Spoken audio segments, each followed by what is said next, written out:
Nizamabad Tirumala gardens లో పట్టభద్రుల ఆత్మీయ సమ్మేళనం. ఉమ్మడి మెదక్, నిజామాబాద్, ఆదిలాబాద్, కరీంనగర్ పట్టభద్రుల నియోజకవర్గ కాంగ్రెస్ పార్టీ అభ్యర్థి నరేందర్ రెడ్డి పట్టభద్రుల ఆత్మీయ సమ్మేళనం ఏర్పాటు. ముఖ్య అతిథిగా హాజరైన రవాణా మరియు బీసీ సంక్షేమ శాఖ మంత్రి పొన్నం ప్రభాకర్. పట్టభద్రుల ఆత్మీయ సమ్మేళనానికి భారీగా హాజరైన హుస్నాబాద్ నియోజకవర్గ వివిధ మండలాల గ్రాడ్యుయేట్స్. మంత్రి పొన్నం ప్రభాకర్. 26 మహాశివరాత్రి తెల్లారి 27న పట్టభద్రుల ఎమ్మెల్సీ ఎన్నికల పోలింగ్. మధ్యాహ్నం 3 వరకే పోలింగ్. పట్టభద్రులు కాంగ్రెస్ పార్టీ అభ్యర్థి నరేందర్ రెడ్డి పక్కన 1వ నెంబర్ రాయాలి. మీరు ఇతర పట్టభద్రులను, వారి ఓటును కాంగ్రెస్ పార్టీ బలపరిచిన నరేందర్ రెడ్డి గారికి మొదటి ప్రాధాన్యత ఓటు వేయాలని చెప్పండి.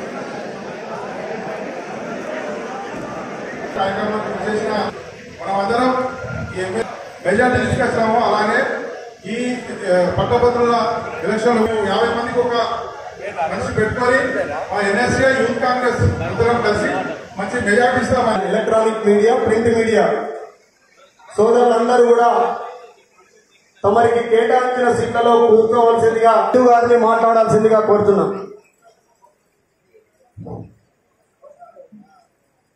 ప్రింట్ మీడియా, ఎలక్ట్రానిక్ మీడియా మిత్రులు దయచేసి అన్యతగా మీకు ఏర్పాటు చేసిన కుర్చీలలో మీరు కూర్చోవాలని చెప్పేసి, ఏదైతే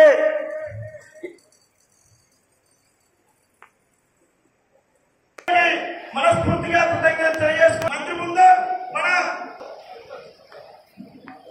ఓట్లను, మెజార్టీ ఓట్లను చేపించగలుగుతామని అందరికీ చెప్తూ ప్రభాకరణ గారు చెప్తూ థ్యాంక్ యూ. ఇంద్రసేన చిట్టంపల్లి ఐలయ్య భీమదేవరపల్లి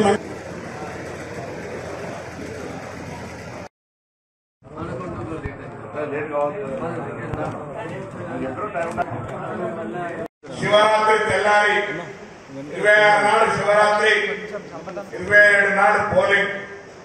జాగ్రత్త చేసి మెల్లగా ఓదాం లేకుంటే 3 గంటల వరకే ఓటెక్కింది. ఐలైనా 1 గంట, 3 గంటల దాకా పోలింగ్. మనం ఎన్నికల రాజకీయం మాట్లాడుకునే ముందు పోలింగ్ యొక్క అందరికీ తెలుసు. గ్రాడ్యుయేట్స్ అంతా పట్టభద్రులకు ఓటెట్టారో కూడా తెలుసు. కానీ మనం ఓట్లు అడగాల్సిన వాళ్ళం. ఒకటే ఓటు, 1వ నెంబర్ నరేందర్ రెడ్డి గారి పేరు పక్కన రాయాలి అనే మాట స్పష్టంగా చెప్పాలి. మనం పోయి ఓటేమని అడగడమే కాదు, ఒకటే ఓటు. ఆ ఓటు కాంగ్రెస్ పార్టీ బలపరుస్తున్న అభ్యర్థి నరేందర్ రెడ్డి గారికి ఏమని చెప్పడం మన బాధ్యత. మనందరం కూడా ఇవ్వాలంటే ఆ కార్యక్రమంలో పాల్పంచుకోవాలని కోరుతా ఉన్నా. ఈ నియోజకవర్గంలో 11,797 ఓట్లున్నాయి, పట్టభద్రులై. మండల వారీగా కూడా మరి మనం తీసుకున్నట్టయితే అక్కన్నపేటలో 1,471 ఓట్లు 2 పోలింగ్ స్టేషన్లలో ఉన్నాయి. భీమదేవరపల్లిలో 1,319 ఓట్లు 1 పోలింగ్ స్టేషన్ లో ఉన్నాయి. చిగురుమామిడిలో 3 పోలింగ్ స్టేషన్లు 2,179 ఓట్లు ఉన్నాయి. ఎలకతుర్తిలో 1 పోలింగ్ బూత్ లో 874 ఓట్లు ఉన్నాయి. హుస్నాబాద్ మండలం పట్టణం కలిపి 3 పోలింగ్ స్టేషన్ల 2,561 ఓట్లు ఉన్నాయి. కోహెడలో 2 బూతులు 1,501 ఓటు ఉంది. సైదాపూర్ లో 2 బూతులు ఉన్నాయి, 1,872 ఓట్లున్నాయి. మొత్తం 11,797 ఓట్లు. 1000 పోలైనా కాకపోయినా మిగతా ఓట్లన్నీ మనం ఏ విధంగా అయితే శాసనసభ ఎన్నికల్లో, పార్లమెంట్ ఎన్నికల్లో కష్టపడి కాంగ్రెస్ జెండా ఊపినమో, ఇవాళ కూడా ఈ ఎన్నికల్లో దయచేసి అందరూ ఒక్కసారి గట్టిగా చప్పట్లు కొట్టి మనం 25 ఓట్లు ఇచ్చే కార్యక్రమం సాగిరి ప్రభాకర్ నియోజకవర్గం చప్పట్లు కొడతారు. చూసుకొని ఎవరెవరు చప్పట్లు కొడతారు నేను దయచేసి ఒక్కసారి గట్టి. ఎందుకంటే ఇవాళ మన యొక్క ప్రతిజ్ఞ తీసుకున్నట్టుగా మన నియోజకవర్గంలో ప్రతి ఒక్కరు కూడా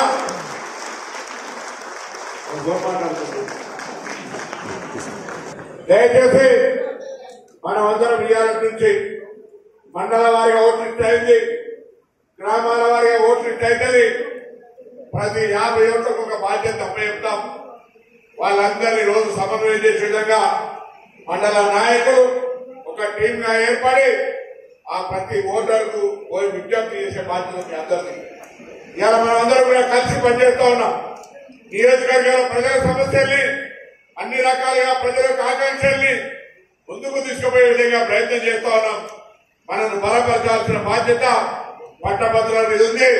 మనను ప్రోత్సహించి ఈరోజు తెలంగాణ రాష్ట్ర ప్రభుత్వంలో రేవంత్ రెడ్డి గారి నాయకత్వంలో జరుగుతున్న పనులు గ్రామాల్లో గట్టిగా ప్రతి ఒక్కరికి తెలిసినా మళ్లీ చెప్పేటువంటి అవసరం కూడా ఉందని మనం చెప్తా ఉన్నాం.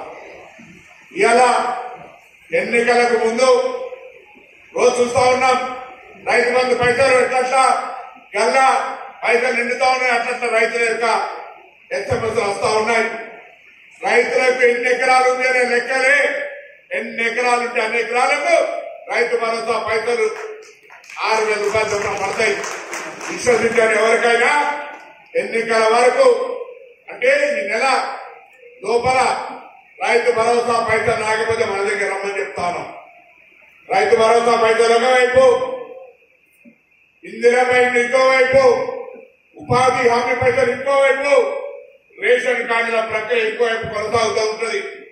అది కాక ప్రతి గ్రామంలో 90% దాకా 200 యూనిట్ల ఉచిత విద్యుత్, కొంత చిన్న చిన్న ఇబ్బందులున్నా 500 గ్యాస్ సిలిండర్, అక్కా చెల్లెలకు ఉచిత బస్సు ప్రయాణం, సన్న వడ్లకు 500 బోనస్, 2 లక్షల లోపున్న వాళ్ళకు రుణమాఫీ.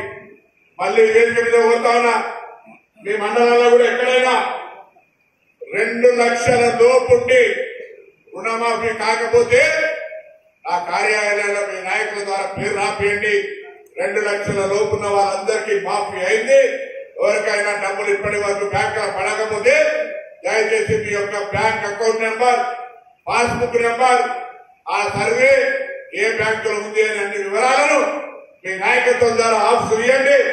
బరాబరుగా 2 లక్షల లోపల రూపాయల రుణమాఫీ చేసినామని ధైర్యంగా ఊళ్ళలో చెప్పుకోండి. గతంలో 5 ఏళ్ళు ఏడాదికి 1 లక్ష రూపాయలు మాఫీ చేయడానికి 5 ఏళ్లు తీసుకున్నారు.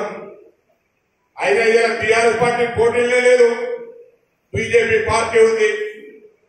బీజేపీ వాళ్ళు ఎవరైనా ఓటేయడానికి అడిగితే సంవత్సరానికి 2 కోట్ల ఉద్యోగాలు ఇస్తామన్నారు. ఏమైనా అడుగుంది ఆ క్యాండిడేట్ అసలు ఎన్నడూ కూడా కనీసం విద్యా సేవ చేస్తా ఉన్నాడు. ఆ వృత్తి ఎక్కడ కూడా ఏ సంబంధం కానీ ఈ ప్రాంతానికి లేదు. మన ఉమ్మడి జిల్లా బిడ్డ 3,50,000 ఓట్లుంటే సగం కంటే ఎక్కువ ఓట్లు మన జిల్లాలో ఉన్నప్పుడు మన అభ్యర్థులు గెలిపించుకునే అవసరం ఉంది. ఎవరిని చెప్పినా నా ఊరు అనే అభిమానం మన దగ్గర ఉందా? కాబట్టి దయచేసి భారతీయ జనతా పార్టీ అభ్యర్థి యొక్క దుష్ప్రచారాన్ని నమ్మకండి. ఇవాళ 2 కోట్ల ఉద్యోగాలు ఇస్తా ఉన్నాడు, రైతులకు పెన్షన్ ఇస్తా ఉన్నాడు, రైతులకు 3 ఉచితాల లాంటి చట్టాలు తెచ్చినాడు. ఇవాళ నిరుద్యోగుల సంబంధించిన జీవితాలతో ఆడుకునే విధంగా ఎక్కడ కూడా ఎంతసేపు వ్యాపారస్తులకు పద్ధతిగా తప్ప ఆదాని అంబానీ తప్ప ఇంకొక మాట మాట్లాడని ప్రభుత్వానికి ఒక సురుకు పెట్టాల్సిన అవసరం ఉంది. అదేవిధంగా ఇలా కాంగ్రెస్ పార్టీ పక్షాన 14 నెలల పాలనల 3,50,000 ఓట్లుంటే సగం కంటే ఎక్కువ ఓట్లు మన జిల్లాలో ఉన్నప్పుడు మన అభ్యర్థులు గెలిపించుకునే అవసరం ఉంది. ఎవరిని చెప్పినా నా ఊరు అనే అభిమానం మన దగ్గర ఉందా? కాబట్టి దయచేసి భారతీయ జనతా పార్టీ అభ్యర్థి యొక్క దుష్ప్రచారాన్ని నమ్మకండి. ఇవాళ 2 కోట్ల ఉద్యోగాలు ఇస్తా ఉన్నాడు, రైతులకు పెన్షన్ ఇస్తా ఉన్నాడు, రైతులకు 3 ఉచితాల లాంటి చట్టాలు తెచ్చినాడు. ఇవాళ నిరుద్యోగుల సంబంధించిన జీవితాలతో ఆడుకునే విధంగా ఎక్కడ కూడా ఎంతసేపు వ్యాపారస్తులకు పద్ధతిగా తప్ప ఆదాని అంబానీ తప్ప ఇంకొక మాట మాట్లాడని ప్రభుత్వానికి ఒక సురుకు పెట్టాల్సిన అవసరం ఉంది. అదేవిధంగా ఇలా కాంగ్రెస్ పార్టీ పక్షాన 14 నెలల పాలనల 55,000 ఉద్యోగాలు ఇచ్చి జాబ్ క్యాలెండర్ ఇచ్చి అనేక ఉద్యోగాలు ఇవ్వబోతున్నటువంటి ప్రభుత్వం ఇది. తప్పకుండా నిరుద్యోగ సోదరులు కావచ్చు, ఉపాధ్యాయ మిత్రులు కావచ్చు, ప్రభుత్వ ఉద్యోగులు కావచ్చు, ఎవరైనా పట్టభద్రులు ఉమ్మడి జిల్లాతో పాటుగా ఈ ఉత్తర తెలంగాణ 4 జిల్లాల్లో ఉన్న వాళ్ళంతా కాంగ్రెస్ పార్టీ బలపరుస్తున్నటువంటి అభ్యర్థి నరేందర్ రెడ్డి గారు విద్యా సంస్థల ద్వారా నాకంటే ఎస్ఆర్ఆర్ కాలేజీ ఒక సంవత్సరం జూనియర్. నేను బిఏ చదువుతుంటే బిఎస్సీ ఎంపీసీ చదివేవాడు. ఆ విధంగా మ్యాథమెటిక్స్ మీద అనుభవంతో తన జీవితాన్ని ట్యూషన్ చెప్పుకుంటూ ఇలా కాలేజీలు కష్టపడి ఇంత స్థాయికి ఎదిగినాడు. చాలా సంతోషపడతాను నేను ఎప్పుడు. ఆ తమ్ముడిగా నేను అనేక సందర్భాల్లో ఇయ్యాల కాదు, నేను చదువుకున్న సందర్భం నుంచి ఇప్పటి వరకు ఆయన కాలేజీ పార్లమెంట్ సభ్యుడిగా గెస్ట్గా వెళ్ళినప్పుడు కూడా ఇదే మాట చెప్పినాం. ఇలా కష్టపడి ఇక్కడికి వస్తే రకరకాల మంది రకరకాల మాట్లాడతారు. ఏది మాట్లాడినా మంచి మనసుండి పిల్లలకు సరైన విద్యాబోధన అందాలని అధ్యాపక వర్గానికి అధికంగా జీతాలు ఇస్తూ కాలేజీ స్టాండర్డ్స్ మెయింటైన్ చేసే సందర్భంలో ఏ వ్యవహారమైనా కొన్ని ఇబ్బందులు ఉంటాయి. ఈ రోజు మరొకసారి మన ప్రాంతం నుంచి చదువుతున్న వాళ్ళందరికీ కూడా నా విజ్ఞప్తి మేరకు ప్రత్యేకమైనటువంటి శ్రద్ధ తీసుకొని కొంత ఆర్థికంగా కూడా వెసులుబాటు ఇచ్చేటువంటి మాట ఇస్తాననే మాట కూడా చెప్తా ఉన్నాను. కాబట్టి దయచేసి నేను మిమ్మల్ని అందరినీ కోరుతా ఉన్నా, ఇది నరేందర్ రెడ్డి గారి ఎలక్షన్, ఇంకో ఎలక్షన్ కాదు, ఇది మీ ఎలక్షన్, మన ఎలక్షన్. మనం అందరం మన ఓట్లు వేసుకునే బాధ్యత మనది. ఎవరి ఊర్లో ఎందుకంటే ఇవాళ ఈ ఎన్నిక మనం నిర్లక్ష్యం చేస్తే రేపు పొద్దుగాల స్థానిక సంస్థల ఎన్నికలు వస్తాయి, దాని మీద ప్రభావం పడుతుంది. అందుకే ఇవాళ మన గ్రామాల్లో ఉన్నటువంటి పట్టభద్రులందరి ఒక్కరు కూడా పోకుండా జాగ్రత్తగా పట్టుకొని వాళ్ళందరితో ఓటు వేయించుకునే బాధ్యత ప్రతి గ్రామ శాఖ అధ్యక్షుడు, మండల స్థాయి నాయకుడు, మాజీ ప్రజా ప్రతినిధులు, యువజన కాంగ్రెస్ ఎన్ఎస్సీ నాయకులు, మహిళా కాంగ్రెస్ తో పాటుగా ప్రతి పార్టీ నాయకుల యొక్క బాధ్యత అనే మాట మనం చేస్తా ఉన్నాం. ప్రభుత్వం రేవంత్ రెడ్డి గారి నాయకత్వంలో శాసనసభలో ఏర్పడిన తర్వాత వాస్తవంగా ఆర్థిక పరిస్థితి పూర్తిగా ఖాళీ పరిస్థితి ఉంది. అయినప్పటికీ కూడా ఆర్థికంగా సామర్థ్యవంతంగా అందరూ కూడా మంత్రులు కష్టపడి ప్రభుత్వంలో ఇచ్చిన మాట గత పథకాలు ఏమి రద్దు చేయకుండా ఈ యొక్క కార్యక్రమాలను ముందుకు తీసుకుపోతున్నటువంటి ఈ సందర్భంలో ప్రజా పాలనకు మీ ఆశీర్వచనం కావాలి. దయచేసి గ్రామాల్లోని ప్రతి కాంగ్రెస్ కార్యకర్త, ప్రతి నాయకుడు మీ ఊర్లో ఉన్నటువంటి పట్టభద్రుల్ని ప్రత్యేకించి కలిసి నేరుగా విజ్ఞప్తి చేసి అతని ఓటును ప్రాధాన్యతలో మొదటి ఓటును నరేందర్ రెడ్డిగా ఇచ్చే విధంగా బాధ్యత తీసుకోమని సందర్భంగా కోరుతూ ఈ హుస్నాబాద్ నియోజకవర్గ బిడ్డగా హుస్నాబాద్ ప్రాంతానికి సంబంధించి అభివృద్ధి చేయడంలో వాళ్ళందరినీ భాగస్వాములు కమ్మని రేపు నియోజకవర్గం అన్ని రకాలుగా అభివృద్ధి చెందాలంటే వాళ్ళందరి ఆలోచన కాంగ్రెస్ కి మద్దతు కావాలి. కాబట్టి వాళ్ళందరినీ కూడా ప్రత్యేకించి కలిసి నరేందర్ రెడ్డికి మద్దతుగా మరి అభ్యర్థిని ముద్రలు ఉండేవి, ఫోటో ఉండేది, సీరియల్ నెంబర్ 2లో ఒక నెంబర్ వాళ్ళని రాసి అక్కడ వాళ్ళే పెన్ ఇస్తారు, దాంతో రాసి ఓటేసి రావాలి. ఆ విధంగా మనం వాళ్ళందరినీ చైతన్యపరచాలని కోరుతూ మరొకసారి మీ అందరికీ నేను మండల వారిగా ఉన్న నాయకత్వాన్ని గ్రామ వారికి తీసుకెళ్లి గ్రామంలో ఉన్న ఓటర్లను 50 ఓటర్లకు ఒక ప్రతినిధిని పెట్టి పక్కాగా మరి ఎన్నికల్లో ఏ విధంగానైతే మనం వ్యవహరిస్తామో ఆ విధంగా పోల్ మేనేజ్మెంట్ చేసి అందరితోటి ఓట్లు వేయించుకునే విధంగా చర్యలు తీసుకోవాలని కోరుతూ మరొకసారి ఈ కార్యక్రమం కొద్దిగా ఆలస్యమైన వేరే నియోజకవర్గంలో ఉండడం వల్ల అభ్యర్థిగా ఉండే బాధలు ఉంటాయి కాబట్టి కొంత ఆలస్యం ఉంది కాబట్టి క్షమించమని మీ అందరూ కూడా మరొకసారి కోరుతూ దయచేసి ఈ ఎన్నిక హుస్నాబాద్ నియోజకవర్గంలో అత్యధిక మెజార్టీ 90% పైన ఓట్లు వేరే అభ్యర్థికి పరిచయం లేదు. నేను మీతోటి నాతో పాటు అతనితో పాటు నాయకత్వంతో మీరు మీతోటి ఓటర్లు అనేదాకా పోవాలని కోరుతూ అందరూ నమస్కారం చెప్తూ సెలవు తీసుకుంటాను. నాయకులకు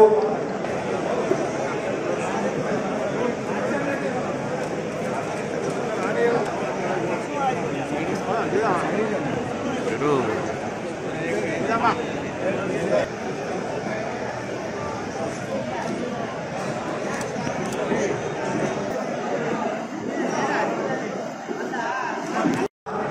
నాయకులకు